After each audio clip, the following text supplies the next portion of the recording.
Welcome to Stuff and Whiskey. I'm Erin. I'm Josh.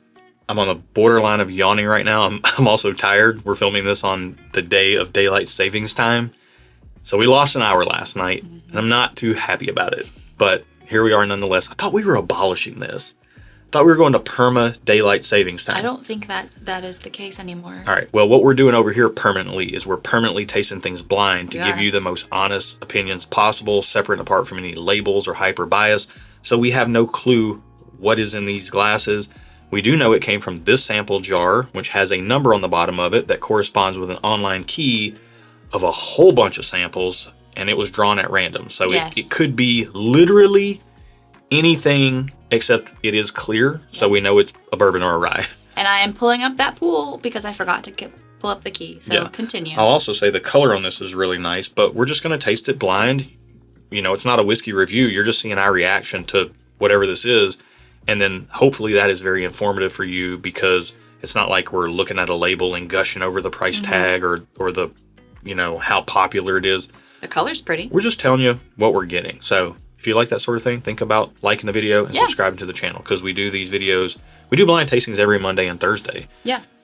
Also, so you know, the context behind this is Erin is the social sipper, albeit a fairly seasoned one at this point. But, you know, she just doesn't keep whiskey knowledge in her head.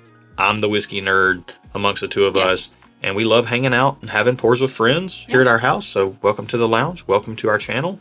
Let's get glass one. This is the only glass. Let's get it on the nose. Oh, yeah. Yeah. Here we go. It smells sweet. It smells like sweet, sweet bourbon. Yeah, it does. And it's like, it's good, but it's classic bourbon. Caramel, vanilla, oak. Brown sugar, toffee. Brown sugar, yeah. So it smells good. Don't look, my very not reaction doesn't mean it's bad. It's just. It's very classic. It's exactly what I expected, no more, no less. It's very classic. Caramel chew. Like, you know those caramel chews that have the white in the middle? That's like cream? Caramel cream or something. That's what this smells like. Yeah. And then also some brown sugar sprinkled on top of it. Sure. I get that.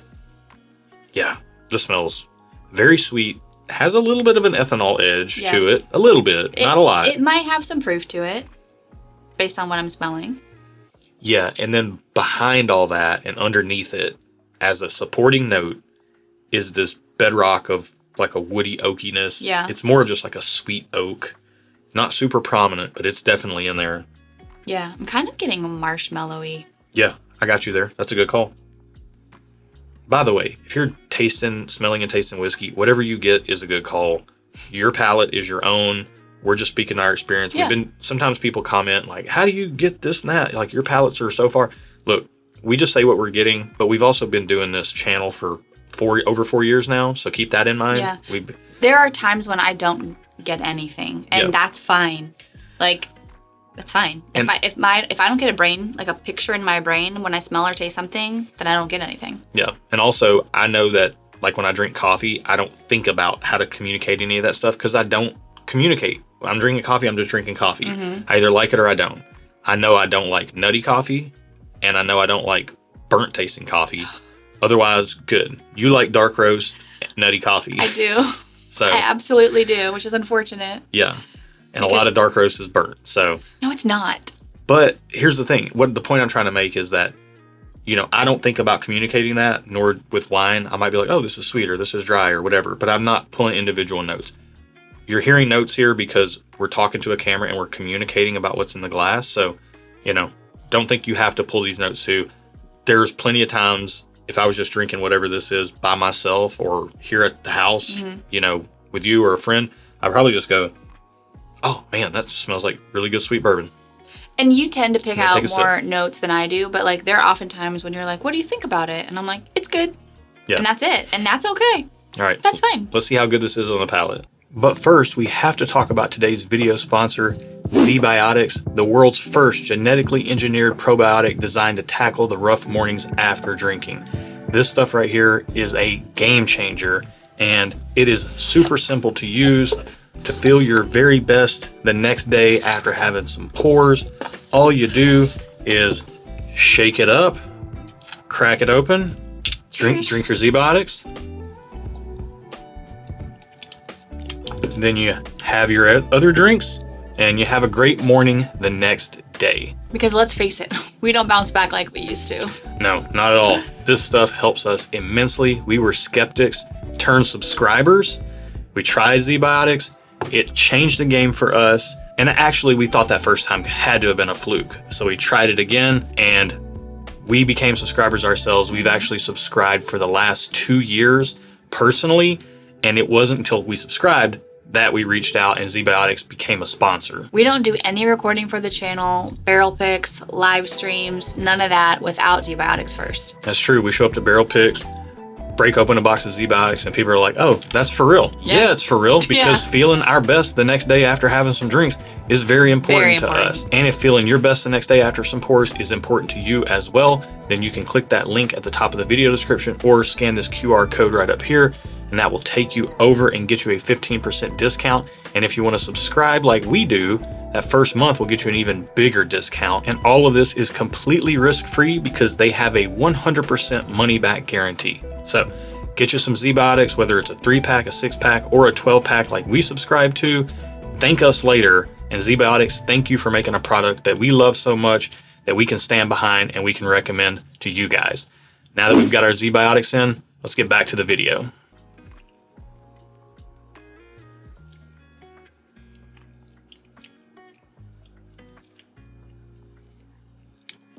Okay, this comes across like I expected to. There's a slight pool water note to it, which I kind of like. I know that sounds like I would hate that, but I kind of like it. Interesting. I don't know if that's the same thing I'm getting, but it is coming across kind of like I expected it, but not quite. Okay. It's coming across a little bit more with a woodiness to it. Mm-hmm. Not fresh wood, not sweet oak, just wood, like barn wood. Okay. Not old barn though, just wood. Like just a medium-aged barn. Yeah, a medium old barn. Okay. Like we're medium old, right? Yeah, or middle-aged. Middle-aged. So that would be medium old. As my daughter would call us, yeah.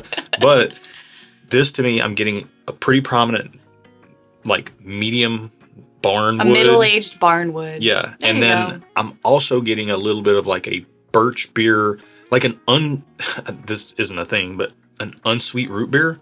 Like there's like a birch root beer type of note in there. Okay. That isn't sweet though. Like root beer is very sweet, very sugary. Mm-hmm. If you just sapped out the sugar from root beer, it would probably taste like this. Oh, this got less sweet on the second sip, significantly for me. I don't know how I feel about that. It almost gave me like this weird off-profile grain note. Maybe I drank it wrong. I don't know. I was already feeling like there wasn't as much sweetness on the palate as there was on the nose. Second sip confirms that. It didn't get less sweet for me. It kind of stayed the same. Yeah. But I was taken aback that first sip of how it wasn't as sweet as I wanted it to be. Yeah. Now I'm acclimated to that, and I like what I'm getting here. It has that birch beer, root beer, unsweet note in there. Yeah. Almost like a little bit of a cola too. Like if you took cola syrup and you just took the sugar out of it. Yeah. But it's not like cola. It's like the actual syrup itself that makes the cola. Okay. You know, like they put the syrup in the machine. Yeah. When the syrup runs out, it's like clear. You go to get Coca-Cola from the fountain and it's clear.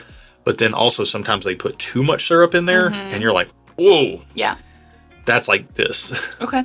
But not in a bad way. Yeah. I mean, this one, I don't know how to feel about it. Like, I think I like it. I don't dislike it. So if I don't dislike it, does that mean I like it? That's exactly how I feel. I think, I don't dislike it. I think I like it, but I think if I had a bottle of this, I would know that there was kind of this lack of sweetness compared to what I was hoping I was going to get. Yeah. That I would only reach for it at certain times. I'm wondering if that lack of sweetness is maybe due to age, which is where the barnwood thing comes in. Perhaps. It could be a more well-aged pour that just kind of the sweetness has died down a little bit and the oak has come a bit more to the forefront. The sun has gone down and the moon has come up. Yeah. And then long ago, somebody left with the sweetness that was in this cup. But it could also just be that that's the way that this is. Yeah. And I'm even getting a little bit now, like a little bit of nuttiness as well. Yeah. So I do think this is in the like 1-teens proof, maybe. Probably, yeah. Maybe even in the low 120s, potentially. It could be like one of those sleepers that's like, it's higher proof than it seems. But yeah, I'm going to go just okay. Like, I feel bad. It's not bad. I just don't think it's for me. I don't know. I don't know how to feel about this one. That feels like a just okay to me. Yeah. Ben. Yeah, it's just okay. I'm going to go thumbs up, although softly, and I really want a lot of value here to make this thumbs up stick. Yeah. I like what I'm getting. I do tend to prefer more sweetness. And if it had more sweetness, it'd be an easy thumbs up. It might be 2 thumbs up with more sweetness. But the sweetness is sitting on a 5 right now. And I want the sweetness up to an 8. Okay. So if it was an 8 on sweetness or above, it might be a 2 thumbs up pour for me. But yeah. Anyways, we're going to find out the price and see if that changes how we feel before we find out what we're drinking. Yeah. So you're just okay. I'm a very soft thumbs up. Yeah. I want this to be $70 or under. Okay. And I can stay. Okay. If it's much more than that, I got to think about going down to just okay as well. What if it's $75? Yeah, man, it's tough. You know, that's kind of the ragged limit that I want to pay for it. Is that what it is? Yep, it's 75. Here's the thing. $75 is not bad value for what you're getting. Yeah. But hear what we're saying. You have to go into this knowing that it's got that kind of birch beer, root beer, nutty, earthy lack of sweetness. It smells in sweeter the than pour. taste, yeah. And if you like really sweet whiskey, you might not like this. But for something that, like the tempered sweetness pour, if that's a good thing for you, if you don't like things overly sweet, then you might like it. But that's more. typically what I like. Yeah. As a tempered sweetness. And for some reason, it may just be the day, which happens. It's just not hitting me as like, ooh, I gotta have it, or I really want it. Like, it's fine. I don't dislike it. Yeah. And look, we don't try to guess, and I'm only saying this before we find out what we're drinking as a bit of a comparable thing. If this is hard to find, this is kind of in that wheelhouse vein of like a Knob Creek, a very standard, not knock your socks off Knob Creek pick, or a Larceny barrel proof, something like that, like Elijah Craig barrel proof. Okay. But there are those picks, single barrel selections of those from stores and YouTube channels and things like that that are way better than these, or this. But there's also very middling picks that are kind of on par with this. So anyways, I say middling not to be derogatory, just to be clear. Yeah. Like, sometimes you go buy single barrel picks from stores, especially if you don't know who picked it, and you're like, that's all right. Yeah. But then if you pick one from a store with a palate you trust, and it's like, oh man, this is really good. Which, speaking of, I guess before we find out what it is, a great time to point out, we do barrel picks. We did a Knob Creek pick. Yeah. And it is awesome. No offense to whatever this is, but our Knob Creek pick is way better than this. And those get released to our Patreon community, which you can find via the link in the video description below.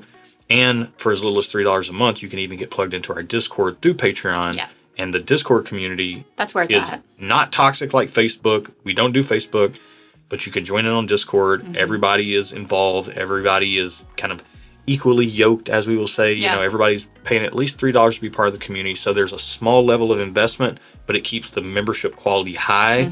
And everybody is kind of focused on the same thing, which is good people, good whiskey. That's what our community is all about. Absolutely. So if that resonates with you, you should definitely check it out. If you're not good people, don't even click the link. Just skip it.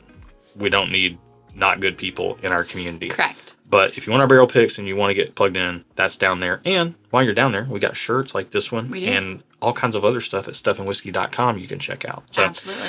All right, I'm dying to know. What are we drinking? What are we drinking? We are drinking, Old Forester King Ranch. Oh. And it is 105 proof, which I thought it was like in the 1-teen. So good for them on proof. This is thanks to Kim and Mark Schwartz and Richard Vincent. Yeah, we have gotten at least 2 samples of this, if not more. But yeah, Kim and Mark gave us a sample, and Richard gave us a sample. Did somebody else give us a sample? Because there's like, hold on, I have to turn my screen. Your phone is going crazy. Wow, and Bill and Delia Kavanaugh. Yeah, we've gotten quite a few samples of this. No, my phone isn't going crazy. I just can't see all 3 names when it's like that. Maybe instead of doing a long line, I'll just do multiple lines. Yeah. Like, thanks. Yeah, because this phone's only this wide. Yeah, so this is Old Forester. whiskey. Okay. Which the sweetness on the nose makes sense. Uh-huh. But it is mesquite. Like, whatever they do to Long Branch at Wild Turkey, it's like mesquite charcoal mellowed or whatever. They do that to this as well. There's something to do with mesquite. You guys are seeing it on the screen right now. Okay. There's some type of filtration or mellowing that they do to this I've heard people who are drinking it and know what they're drinking, and they're looking at mesquite on the bottle, and they're like, oh, this has like a barbecue-y type of note to it. Definitely did not pick that up. Can't say, yeah. Without knowing. Did not pick it up. Yeah, cannot say we picked that up blind. Although I did mention that woodiness, so maybe that's what it was, but like... It didn't come across as barbecue woodiness, though. Yeah. It ain't like you're standing over a pit or a smoker and you're smelling mesquite smoked wood. This ain't that. Yeah. Well, that's interesting. Just me, even as someone who doesn't particularly catalog whiskey knowledge, you saying it's mesquite, I feel like I've like subliminally, I'm like, oh yeah, I can see that.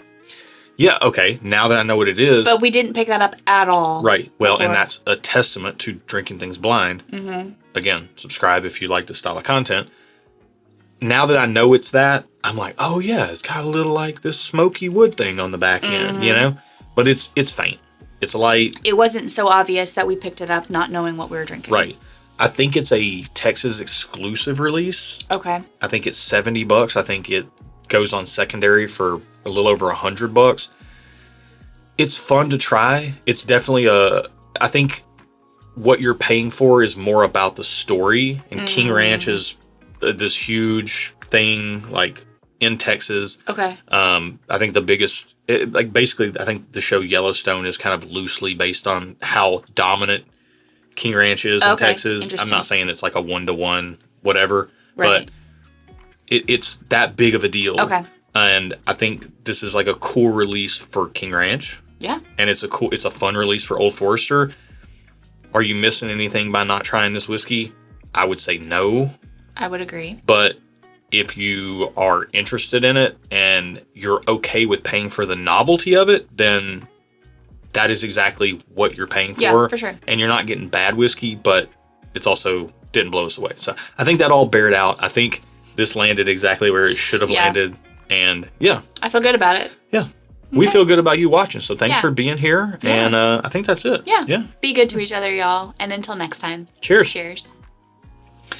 King Ranch. That played out as I think it probably should have. Like, I didn't dislike it, but does that mean I automatically like it? Not necessarily. Oh. Nailed it. High five.